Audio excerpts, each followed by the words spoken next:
Bismillahirrahmanirrahim. Assalamualaikum warahmatullahi wabarakatuh.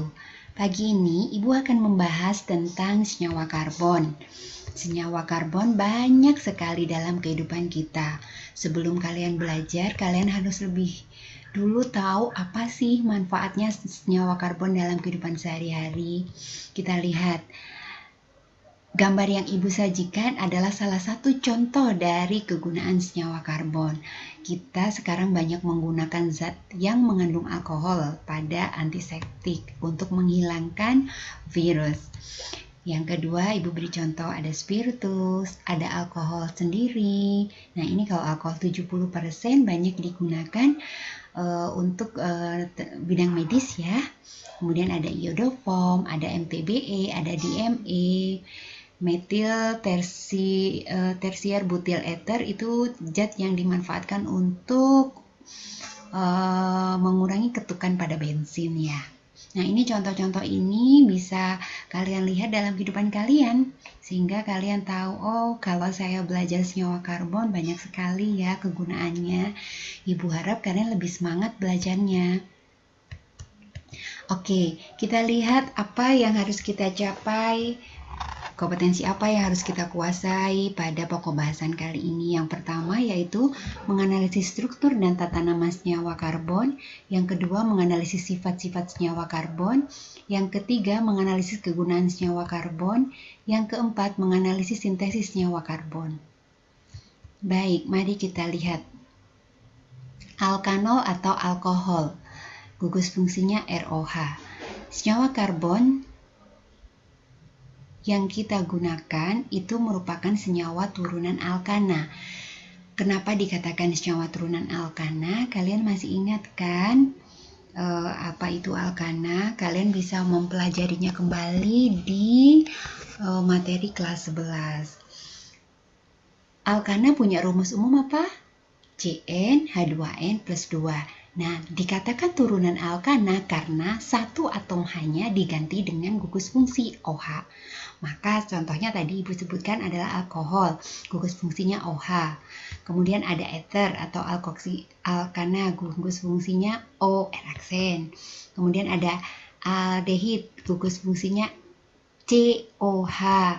Kemudian ada keton, gugus fungsinya CO. Kemudian ada asam karboksilat, gugus fungsinya COOH. Ada ester, gugus fungsinya COO, eraksen. Dan ada haloalkana atau alkil halida, gugus fungsinya X.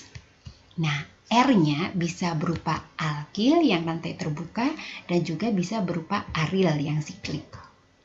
X-nya halogen. Halogen itu golongan 7A ya. FCl, BRI. Nah, kita lihat mulai dari yang paling bawah. Ibu mulai dari tata nama haloalkana. Ibu mulai dari haloalkana ya, yang paling akhir. Haloalkana. Halo dari kata halogen, alkana dari kata alkana. Artinya haloalkana adalah senyawa alkana yang satu atom hanya diganti dengan gugus halogen. Oke, kita lihat. Senyawa ini biasanya dikenal dengan nama alkil halida. Nah, bagaimana penamaannya? Yang pertama pilih rantai atom C yang terpanjang. Beri nomor mulai dari ujung yang dekat dengan senyawa halogennya. Nah, halogennya sebagai gugus fungsi tentunya. Contohnya kita lihat. Nah, perhatikan baik-baik.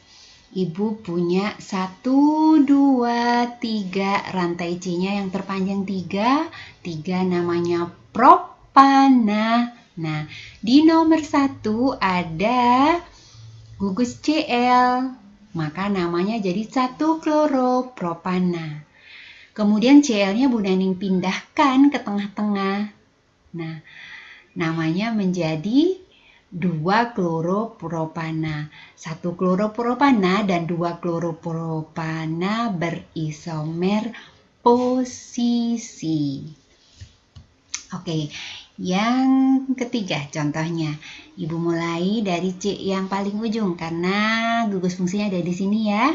1, 2, 3, 4. 1 1, 2, 3, 4. Sama-sama 4 ya, maka rantai terpanjangnya adalah 4. Diberi nomor 5, ini bukan berarti dia rantai induk, tapi ini adalah cabang. Dan ini gugus fungsinya.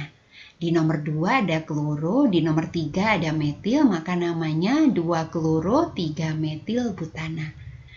Mudah-mudahan bisa dipahami ya. Kalau kalian ada yang ingin ditanyakan, tulislah di kolom komentar. Jangan lupa untuk like dan subscribe. Oke, Ibu lanjutkan ya, sifat-sifat haloalkana.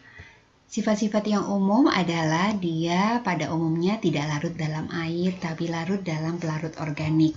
Kemudian titik didihnya lebih tinggi daripada senyawa alkana. Kemudian atom halogen yang terikat mudah disubstitusi dengan gugus lain. Kalian ingat sifat-sifat halogen? Halogen adalah senyawa yang mempunyai keelektronegatifan paling besar, sehingga dia cenderung untuk berikatan dengan atom lain, untuk menarik elektron dari atom lain karena dia sangat kekurangan elektron. Maka dia mudah sekali diganti oleh gugus yang lainnya.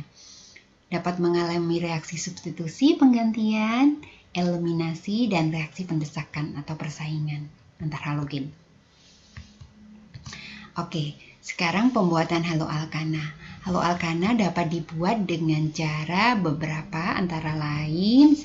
Halogenisasi alkana, mereaksikan alkana dengan senyawa halogen seperti Cl2, Br2, kemudian reaksi alkohol dengan PX3, fosfor tri, halida, fosfor penta, halida, PX5, kemudian adisi pemutusan ikatan rangkap pada alkena dengan asam halida atau adisi dengan halogen sama pada alkena. Jadi haloalkana bisa dibuat juga dari alkena ya. Kemudian kalau untuk alkuna, khusus alkuna, dia adalah adisi asam halida saja. Oke, kegunaan senyawa haloalkana dalam kehidupan sehari-hari apa saja sih, Bu? Yang pertama yaitu kloroform CHCl3. Ini dipakai sebagai obat bius, hanya kurang bagus ya, dia dapat mengganggu, merusak hati ya. Kemudian ada iodoform, tadi gambarnya yang di awal Bu Nani berikan, CHI3 ya.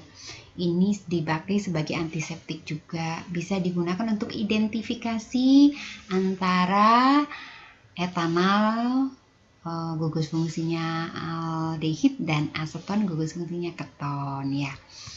Kemudian karbon tetraklorida CCl4, pelarut lemak ini ya. Pelarut itu biasanya. Kemudian ada freon, difluorometana, CCl2F2, bahan pendingin atau refrigerator ya, bahan pendingin pada AC ya. Nah, bahan pendingin AC ini yang salah satunya kita hindari karena dia dapat merusak lapisan ozon kita. Oke, alhamdulillah. Sampai sini mudah-mudahan bisa dipahami ya. Terima kasih. Sampai ketemu pada pembahasan selanjutnya. Assalamualaikum warahmatullahi wabarakatuh.